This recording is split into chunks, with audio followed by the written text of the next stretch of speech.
नमस्कार. Manifest with Vrushali या माझ्या चॅनलवरती तुमच्या सर्वांचं मनपूर्वक स्वागत.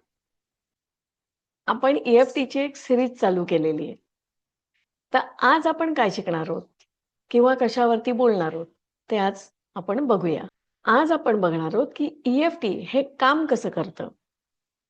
म्हणजे तुम्हाला प्रश्न पडला असेल कदाचित की EFT टॅपिंग हे नक्की कसं काम करतं. आपण जेव्हा स्ट्रेस, फिअर, एन्झायटी किंवा इमोशनल पेन अनुभवतो, तेव्हा आपल्या शरीराची स्ट्रेस रिस्पॉन्स सिस्टीम ऍक्टिव्ह होते. म्हणजे शरीर हे अलर्ट मोडमध्ये जातं. पण जेव्हा आपण टॅपिंग करतो, त्यावेळी आपल्या सगळ्या भावना ह्या आपण एक्नॉलेज करतो. यामागची कल्पना अशी आहे की टॅपिंग प्लस इमोशन एक्नॉलेज करणं म्हणजेच मन आणि शरीराला शांत होण्याचा सिग्नल देणं. म्हणजेच आपण इमोशनला इग्नोर करत नाही, तर त्याला ऍक्सेप्ट करून शरीराला सांगतो की हे मी रिलीज करायला तयार आहे.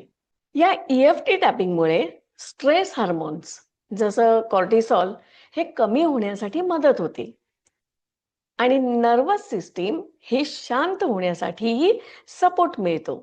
म्हणून टॅपिंग नंतर हलकं वाटणं, मन शांत होणं, क्लॅरिटी जाणवणं, इमोशनल इंटेन्सिटी कमी होणं, ह्या सगळ्या गोष्टी आपल्याला जाणवायला लागतात. ज्या वेळेला आपण फिअर, स्ट्रेस किंवा पेनफुल मेमरीज अनुभवतो, त्यावेळेला मेंदूमधला अमेंडला नावाचा भाग हा अलर्ट होतो आणि हा भाग बॉडीला डेंजरचं सिग्नल देतो.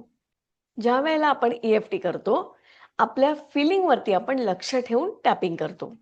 त्यामुळे काही लोकांना शांत होण्यासाठी मदत झाल्यासारखं वाटतं. आपल्या भावना या फक्त मनात असतात का? तर त्या नुसत्या मनात नसतात, त्या शरीरात सुद्धा जाणवतात.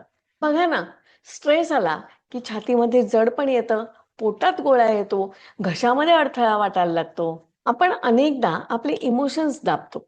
म्हणजे काय होतं की मला रडायला येतंय, पण मी रडत नाही.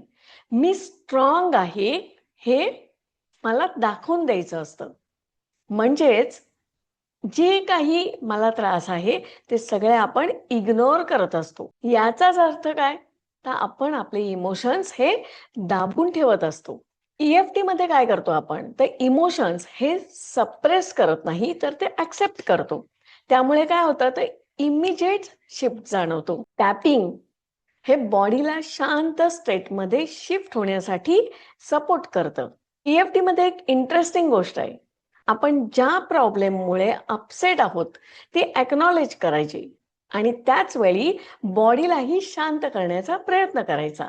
आता सगळ्यात महत्वाचं म्हणजे EFT मध्ये पॅटर्न ब्रेक हे जे आपण करतो, त्यामुळे काय होतं की बघा कधी कधी आहे ना, एकच निगेटिव्ह थॉट लूपमध्ये चालू असतो.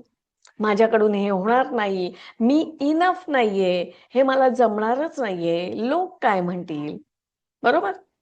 मग हे जे सारखे सारखे लूपमध्ये जे निगेटिव्ह पॅटर्न्स येतात किंवा निगेटिव्ह थॉट्स येतात, हा आपला एक पॅटर्न झालेला आहे आणि तो ब्रेक करायचं काम हे EFT मुळे होतं. म्हणजे काय होतं, EFT करताना आपण स्वतःमध्ये अवेअरनेस आणतो. त्यामुळे हे थॉट पॅटर्न जे काही आपण आपल्या डोक्यामध्ये ठेवलेले आहेत, आपल्या शरीरामध्ये ठेवलेले आहेत, ते सगळे शिफ्ट होण्यासाठी सपोर्ट मिळतं किंवा हे पॅटर्न इमिजिएट शिफ्ट होतात. शिफ्ट होतातचा अर्थ काय? त्याची इंटेन्सिटी कमी होती. जर तुम्हाला वाटत असेल की हा जो पॅटर्न आहे तो आपल्याला ब्रेक करायचा आहे, तर काय करायला हवं? रोज EFT करायला हवी. ज्यामुळे होतं काय, तर या सगळ्याचा जो ट्रिगर आहे त्याची इंटेन्सिटी लो होते किंवा कमी होते. एक उदाहरण की पूर्वी भीतीची इंटेन्सिटी किती होती? जसं आपण पहिल्या व्हिडिओमध्ये बघितलं, 1 ते 10, बरोबर? 1 ते 10च्या मध्ये आपण इंटेन्सिटी मोजतो. जर भीतीची इंटेन्सिटी समजा 8 असेल, 9 असेल, तर टॅपिंग केल्यानंतर ती 6 वरती येऊ शकते, 5 वर येऊ शकते, कधी-कधी 3 वरती सुद्धा येते. आपला बॉडी रिस्पॉन्स कसा आहे त्याच्यावरती सुद्धा हे अवलंबून आहे. जर समजा तुम्हाला असं वाटलं, की पहिल्या ह्याच्यात नाही होते, सेकंड ट्राय करा. सेकंड ह्याच्यामध्ये ते अजून लो होईल. असं 0 येईपर्यंत आपल्याला करायचं आहे. तर तुम्हाला रोज टॅपिंग करायला आवडेल का? आणि आवडलं तर नक्की कमेंट करा आणि माझ्या WhatsApp ग्रुपला नक्की जॉइन व्हा. WhatsApp ग्रुपची लिंक ही डिस्क्रिप्शन बॉक्समध्ये दिलेली आहे. धन्यवाद.